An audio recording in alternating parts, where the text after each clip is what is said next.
Alright guys, so today we're gonna do something very different. I follow YouTube boxing basically. I'm a pretty new fan to boxing.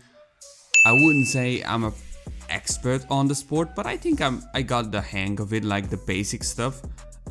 Basically there was a fight last Thursday, I believe. Yeah, it was Thursday. It was Thursday night. For me it was Friday morning. I watched it live and I was damn surprised by Jake, really. I thought that Gib was gonna do a lot more than he did. This video is basically analyzing the fight. There's not that much into it. I thought honestly it's gonna go 4 rounds at least. Like I really did. Previously what YouTube boxing had to offer is that the aggressor wins. This time it was clear the better boxer definitely won. And he completely destroyed Gib, honestly. I think Gib was not prepared. I mean, he was surprised, I think, from 10-ounce gloves and no headgear, really. I truly believe he did train with 10-ounce glove and no headgear. I'm pretty damn sure he didn't train this thing though. Yes, he trained with 10-ounce glove, no headgear in training camp. But it's not like they're gonna hit him super hard with that. Cause thing is, when you get hit with 10-ounce glove, believe me, I got hit with 4-ounce gloves and they sting. Like they pretty sting. Now you can't compare 4 ounces to 10-ounce gloves, but still 10-ounce gloves are still pretty hard hits, and I can't imagine the head. I've only been hit with 4-ounce gloves on my body. The head must sting, like it must dazzle you. I can't even imagine what's gonna happen, what really Gib was thinking at that point. Because the thing is, no matter how you see it in training camp, you're not gonna get hit with 10-ounce gloves with no headgear with that much force that Jake's gonna hit him in the fight. Vidal won't hit him super hard in the training camp, because if he does, he'll hospitalize him and pretty much he cannot fight. So that's the whole point on that. That's the whole little rant there. But yeah, let's just analyze the fight here. Let's start off. We're gonna see the whole fight. I'm pretty sure this is okay to, you know, show it. Pretty much the zone, if they can claim it. I don't care about the money. The zone got it on free. Full fight is on YouTube, so I think I have the right to post it here. So let's just get into it. You see Jake here, pretty confident. I thought he was nervous on the ring wall, honestly. I thought he was a little nervous, but I think that's the whole thing. And this is where I feel like when I started watching the fight, I knew Jake knows what he's doing. Like his posture, he's composed. He's ready to go, pretty much like he's focused. I thought Gib was focused as well, but it seems like, yeah, because this is the thing, his look here, he seemed composed as well. Like the two seem to go at it, you know, they seem to really want war at this point. And that's what I wanted to see, honestly. I wanted to see a war. It didn't happen. However, I'm proud of Gib still. He got there. He's a FIFA pack YouTuber. He got in the stage of the zone and all that, so I'm pretty proud of him. You know, it takes guts to just get into the ring. At around like 3,000 people, I think the arena was, and millions watching online. Even though there weren't millions, but there were hundreds of thousands of watching. And it was the UK time is kind of messed up at that point. Like I've seen it in, I think it was 5 in the morning, the fight. And I had work 2 hours after, so yeah, I still saw it though. I was pretty intrigued.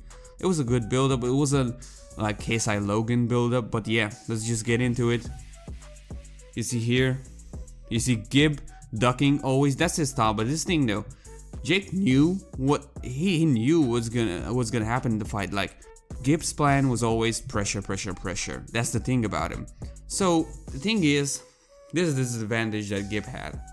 He knew that, alright, that Jake is gonna stay behind the jab and all that, but then realistically, like Jake could have gone like he did right now. Like when he saw the opportunity, he has the killer instinct. Like I joked about it before, he doesn't have the killer instinct. He's definitely a better boxer and has killer instinct than his brother, for sure. Let's get into it here. He jabs, he slips. This thing, I gotta be honest, even Jake said he was surprised by Gib slipping, and I was pretty surprised. He slips fast. He doesn't punch fast though, and that's one thing we'll get back into.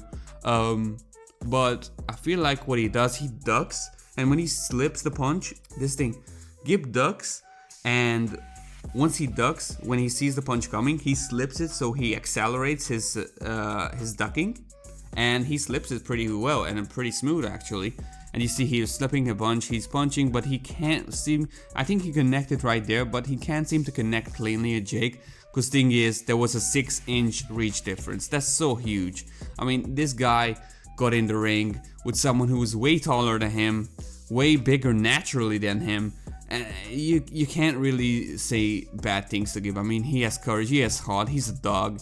With that much reach difference, it's so hard to get inside, especially when you're at this level, that, I mean, if Jake knew how to keep his distance, he could have even jabbed the whole fight if he wanted to, and he would have won. But, I mean, yeah, let's get into it. Oh, big hook from Jake right there. I barely remembered that hook.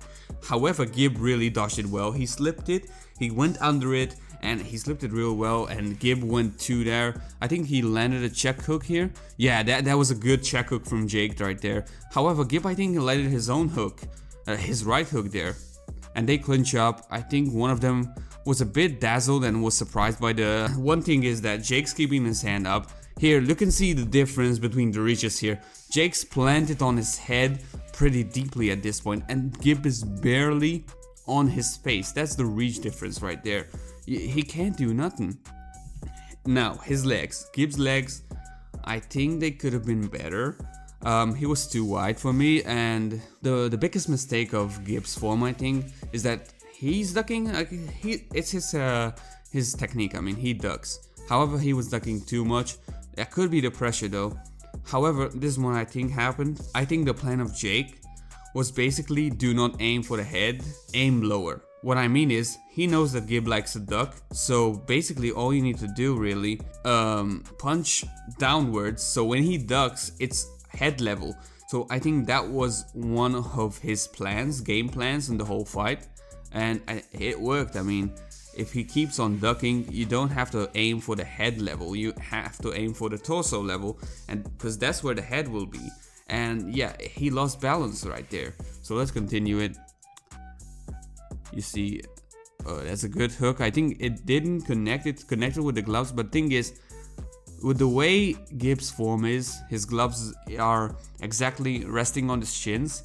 If Gabe's punches connect with the gloves, he's still gonna get dazzled by it, even though it's not gonna connect to his head. Alright, here you see Gib clinching again. Yeah, you can definitely see he's a bit rattled, Gib, here, because he's clinching. I don't think it's his way to clinch. He tries desperately to get inside. However, I feel like Gib could have been more aggressive at this point, because he wasn't knocked down yet. But yeah, Jake's form is pretty good, not gonna lie. Like, I was very surprised. Gib slipping very good. He slipped there. A great left hook by Jake. It was a great left hook, but he slipped it pretty good. And this is what I'm saying about Gib. Look how much he ducked. The reason for that is because Jake was planting his hooks lower than what hooks are usually thrown at. So I think Gib realized that, and he had to duck even lower. Like, he's at his pants level at this point, Gib. So yeah, look at his legs. It's 90 degrees completely. He's squatting basically, and when you're squatting, the balance is barely there. Like, all you need is a little tap and you're off balance, and that's what happened basically.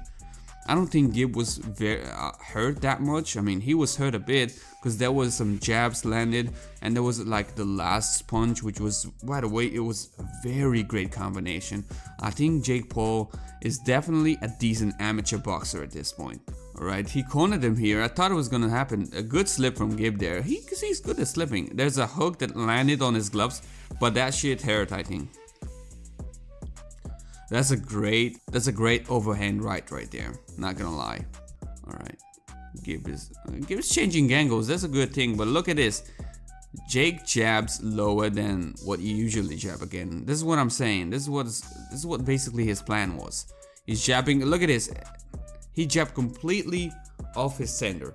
Basically, he expected Gib to duck, and he jabbed at the center of Gib. And Gib, exactly when Jake jabbed and landed, he aimed for his chest. But when his punch came through Gib was already down, and it was basically his face. So he his balance then, he was ducked and he went backwards. That's what happened basically. And that was the whole match. I don't know if that counted as a slip or a knockdown, but I feel like that was, oh, great overhand there. He missed, but still, you can definitely say good punch by Jake there. Oh god, man, like Gib, I commend him. Like, he was hit, he came, he didn't stop, and he went for it. Like, this thing with 6-inch reach difference, you need to push. You can't stay back because you're gonna play in his fight. And I feel like even still pushing Jake, you're playing into his fight. He knows what he's doing. Listen, I don't know how KSI is gonna defeat Jake at this point. I don't think KSI doing what he did with Logan is gonna work at this point. I feel like Jake knows what he's doing, and if you know what you're doing boxing wise, KSI's technique, you can definitely tear it down, like break it down completely. So yeah, I don't know what's gonna happen in that fight. It's gonna happen like June or November for sure this year. We'll see. I think Vidal retiring as a coach is a great thing. Now, don't get me wrong, I like Vidal, but I feel like if KSI trained, even though he loses the thing that he has on Vidal, if KSI trained with someone who is more experienced, he can have more technique. And I feel like technique is what's gonna win against Jake Paul. Not being brutal in the ring. I mean, Gib tried it here. Yes, he's a smaller version of KSI, but still. Let's get into, ooh, good hook there. It landed, I think, cleanly on his gloves, not his head.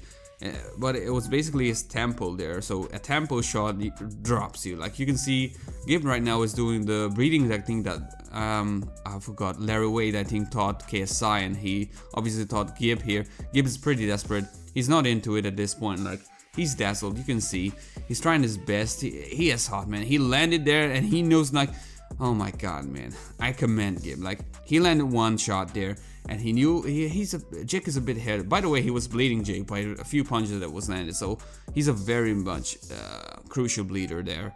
And yeah, second knockdown. Gib looked at the timer there. I mean, pretty much self-explanatory. Like, he wants to get into the corner, getting some advice from Vidal.